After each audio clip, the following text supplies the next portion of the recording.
Profe, Hola. que Caterine no se va a poder conectar de nuevo porque el celular se le va a descargar. Bueno, listo. No importa. Yo ahorita les envío las dos partes de la sesión.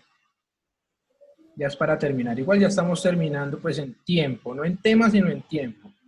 Porque como ustedes se pueden dar cuenta, siempre es un poquito pues extenso porque hay mucho de qué hablar, ¿cierto?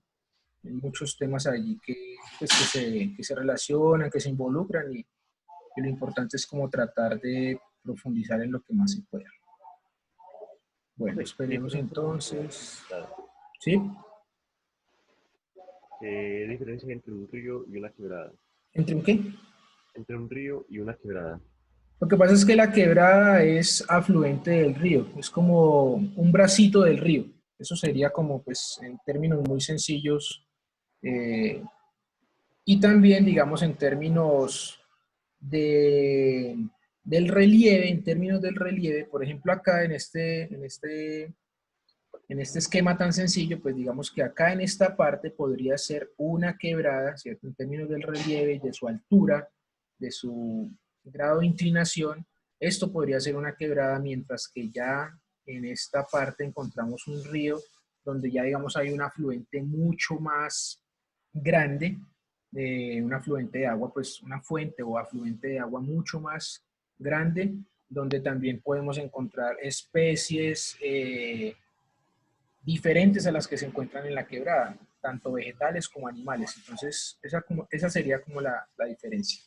Pero digamos que la quebrada sería como un hijo pequeño del río, ¿cierto? Y digamos, hay quebradas que tienen recorridos demasiado extensos, demasiado largos, ¿cierto? Eh, por ejemplo, la quebrada La García, esa viene, pues incluso pues yo no sé dónde nace, pero tiene que nacer muy arriba en la montaña, tiene todo ese recorrido. Fíjense que incluso cuando llega, por ejemplo, aquí a la parte donde es el CAI, sigue siendo quebrada porque no tiene, digamos, un afluente para considerarse un río, pero en algún momento ella tiene que llegar, por ejemplo, digamos, al río Medellín, en algún momento tiene que salir allá. Y ahí, pues, digamos, también podemos tener una aplicación a esa pregunta. ¿Listo? Bueno, chicos, voy a acabar de explicar esta partecita. María Camila, ¿me haces un favor? Apagas el micrófono para que no tengamos interferencia. Listo, chicos, entonces estábamos acá. Hay oxidación de metales. El oxígeno es muy, muy importante en la oxidación de metales. ¿Por qué? Porque todas las reacciones que involucren oxidación, o también las que conocemos por combustión, se deben realizar en presencia del oxígeno. Que María Camila como que no me escuchó. María Camila, ¿me escuchas? ¿Puedes cerrar el micrófono? Listo. Gracias. Entonces, lo que les estaba diciendo, reacciones de oxidación, reacciones de combustión. Esas reacciones, digamos que son similares. ¿Y cuál es su característica principal? Pues que necesitan el oxígeno. Y recuerden que el oxígeno, por ejemplo, yo no lo traigo en una cubetica, ¿cierto? Yo no lo traigo pues en un recipiente. El oxígeno está ahí. Un ejemplo muy claro. Si ustedes, por ejemplo, van a prender su estufa para que salga el fuego con el cual nosotros cocinamos nuestros alimentos, ahí hay gas natural, ¿cierto? El gas natural, ¿de dónde proviene? Del petróleo. Es uno de los derivados del petróleo. Usted abre la llave, ¿cierto? Empieza a salir gas. Usted pone la candela o el fósforo, prende eso, pero si no hubiera oxígeno en el medio ambiente, porque recuerden que el oxígeno está ahí, ¿sí? El oxígeno está ahí. Si no hay oxígeno en el medio ambiente, el fuego no se puede producir. Eso debe quedar muy claro, ¿sí? ¿Por qué? Sería la pregunta. Porque el oxígeno es el responsable de que se genere esa reacción de oxidación o de combustión. Otro ejemplo muy claro, si usted va a prender su motocicleta, si usted va a prender su automóvil, ¿cierto? Ahí, ¿qué hay? Pues digamos, el combustible fuente es la gasolina, que también es un producto ¿de qué? Del petróleo, otro producto del petróleo, un derivado del petróleo, perdón, sale del petróleo. Usted, listo, tiene su tanque lleno, Pero si no hay oxígeno en el medio donde usted vaya a prender ese automóvil, llámese motocicleta o carro, nunca va a arrancar el carro, nunca va a arrancar ese automóvil, ese vehículo. ¿Por qué? Porque la gasolina necesita de oxígeno para que se produzca esa combustión, ¿sí? El carro no necesita oxígeno, el carro no necesita gasolina, el carro necesita energía. Y esa reacción del oxígeno combinado con la gasolina, con el chispazo que usted da cuando va a arrancar, eso es lo que produce energía. Lo mismo es en la estufa. Está la fuente de gas, está la chispa, que es el fósforo o la candela, y está el oxígeno. ¿Para qué nosotros necesitamos esa reacción de combustión ahí en la estufa?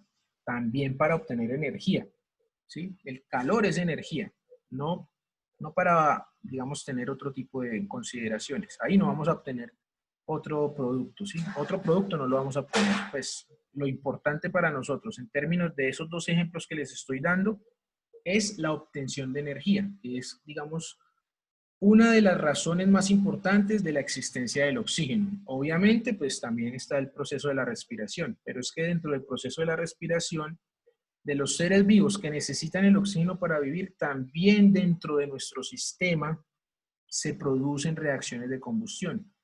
Muy fácil, miren, ustedes, pues todos nosotros, inhalamos oxígeno, ¿cierto? Dentro de nuestro cuerpo se producen 1.000.000 de reacciones químicas y después exhalamos o expulsamos dióxido de carbono, ¿sí?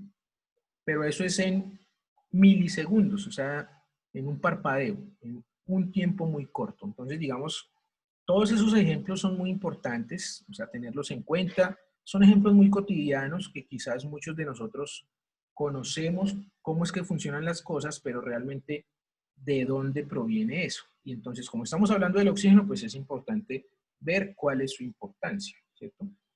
En la profundidad, un poco más profundo en los océanos existe el fitoplancton, que es algo así como las plantas, ¿sí? Es algo así, lo digo porque no necesariamente son especies vegetales, tienen otra consideración.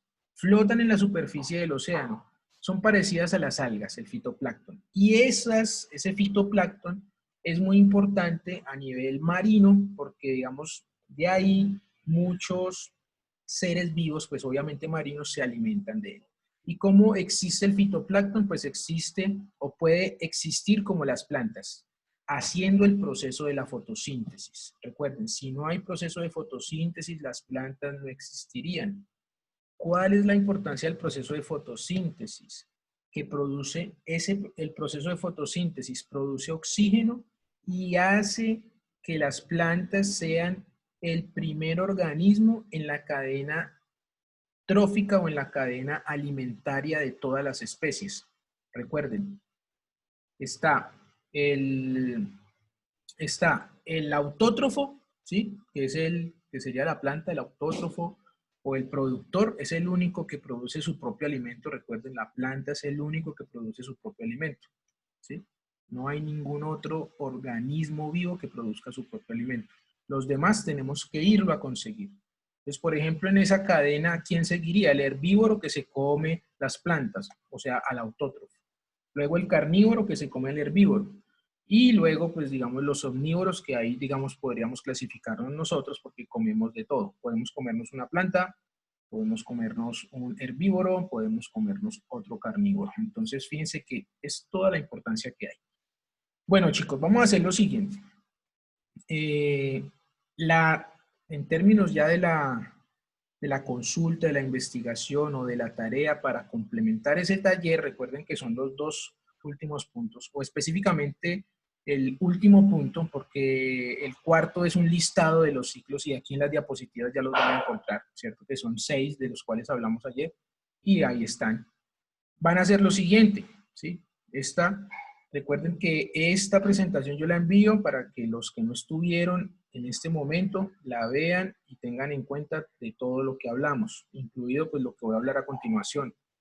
Hablamos del ciclo del agua, hablamos del ciclo del oxígeno, todavía no lo hemos terminado, falta una parte acá, pero ya tenemos grandes ideas para continuarlo. Más adelante tenemos el ciclo del carbono, tenemos el ciclo del nitrógeno. Hay 2 diapositivas del ciclo del nitrógeno, podemos verlas allí.